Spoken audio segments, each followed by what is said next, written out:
Madam గారికి ఎగ్గా ఏం తింటున్నాము? ఎగ్గు తింటున్నావా? ఎగ్గు ఎగ్గేసి పెట్టానన్నమ్మా నీకు. ఎగ్గు, చికెను, ఫిష్ ఇలాంటివి అయితే కామ్గా తినేస్తావు. మళ్ళీ నోరు మెదపకుండా తినేస్తావు, లేకపోతే అలిగి పడుకుంటావు. అది రావట్లేదులే, తిను.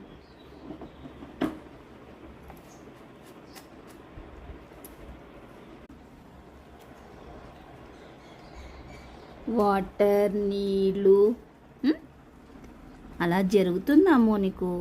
ఏ జన్మలోనో పుణ్యం చేసుకున్నావు. వాటర్ అంటే వాటర్ గుర్తొచ్చేస్తాయి. అన్నీ అదృష్టం చేసుకోవు నీకులాగా. ప్రతి కుక్క నీలాగా అదృష్టం చేసుకుంటే